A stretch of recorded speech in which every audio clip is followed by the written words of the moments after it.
Hello, it is Samantha from Samantha Designs 2. Nice to see you again. I am preparing for Kendra's card challenge number 20. And this time I did something I've never done. I bought her PDF and used my Cricut to cut out the paper I'm going to use. And I want to give you the good and the bad about that because it's the first time I've ever done it. I wasn't sure if it was worth it.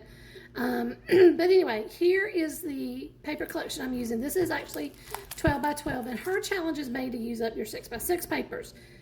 And I'm going to get into that a little bit. But I'm using Dream Big Little Girl. I decided, I was thinking about doing something fall, but I didn't want to break out another fall pack. And I was like, do I really want to make more fall cards? Because I've got plenty. I'm not sure I really need any more. But I went with this because it had kind of fall-like colors.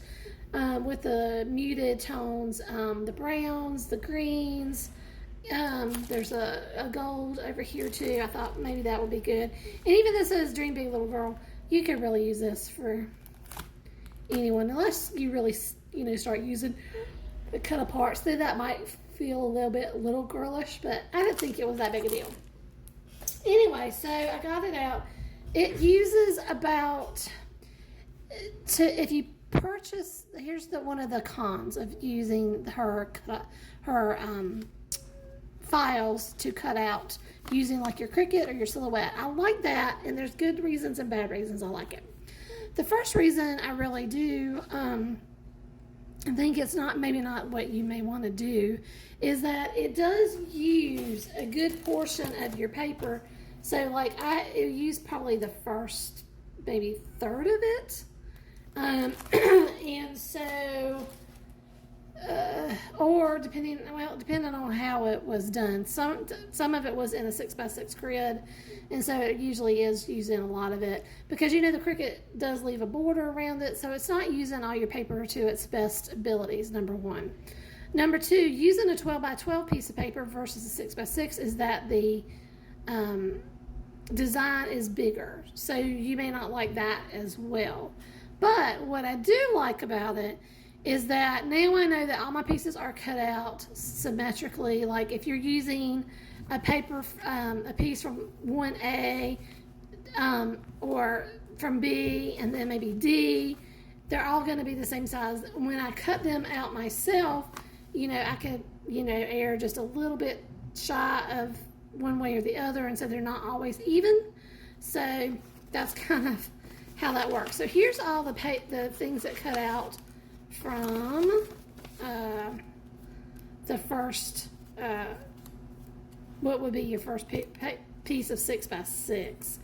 And so like I said, the things that cut out that are supposed to be the same size are going to be the same size, which is what I like about this.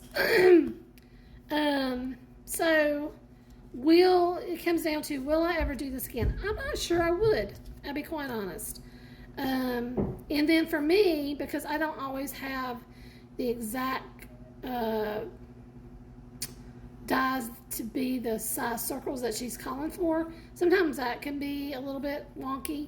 And also, I will say that if you have 6 by 6 paper and you try to use this file, it may not work out very well for you because you don't have that little extra border. You could probably do 8 by 8. That would work fine. I haven't tried that.